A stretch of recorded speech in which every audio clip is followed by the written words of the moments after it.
Mesdames et messieurs, bonjour et bienvenue à la revue de presse de ce jeudi 18 juillet 2024. Le président de la République Alassane Ouattara, si l'on s'en tient à la manchette de Fraternité Matin, s'est envolé hier pour la France. Le journal s'est également intéressé à la tribune baptisée le rendez-vous du RHDP et note que le RHDP réclame après sa sortie virulente contre la Côte d'Ivoire les preuves de ses accusations au capitaine Ibrahim Traoré, chef de l'État du Burkina Faso. Après le chef de l'État en France, Amédée Kouakou se rend demain à Ir selon le mandat. D'un voyage à un autre, il n'y a qu'un pas. Le journal estime que c'est un développement politique important, d'autant plus qu'il intervient après le passage des émissaires de Tidiane Thiam et la manchette annonce un grand déballage de la part d'Amédée.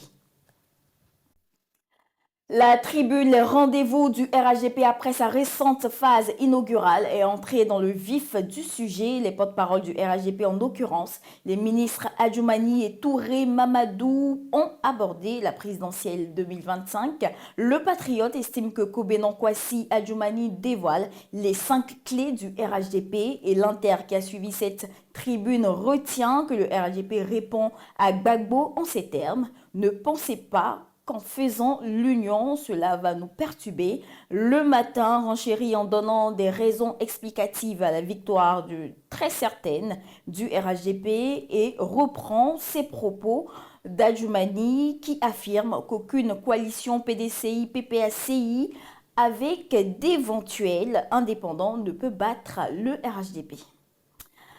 Toute chose qui fait dire à l'expression que le RHDP est favori. Et pour finir sur ce sujet, jetons juste un coup d'œil sur la grande une de l'Intelligent d'Abidjan qui reprend les propos de Adjoumani qui soutient que la victoire du RHDP relève d'une évidence mathématique.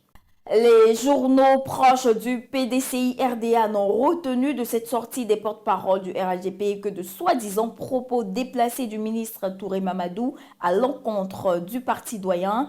Il aurait traité le PDCI et son président de tribalistes. Ainsi, le Nouveau Réveil écrit qu'une lettre de protestation du PDCI-RDA a été rédigée contre Touré Mamadou et c'est Bredoumi Soumaïla, le porte-parole du PDCI-RDA, qui s'est chargé de la rédaction de ce courrier.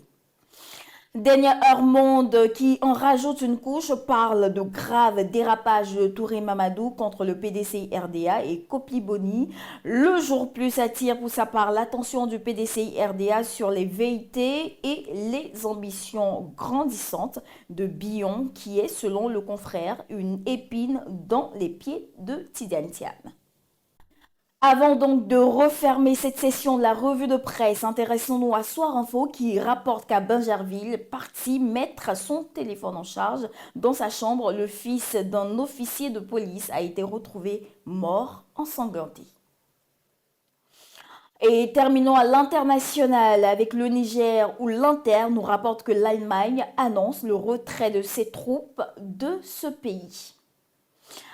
Mesdames et messieurs, voici ainsi égrené l'essentiel de l'actualité. Nous vous donnons rendez-vous demain, même heure, même canal. D'ici là, portez-vous bien.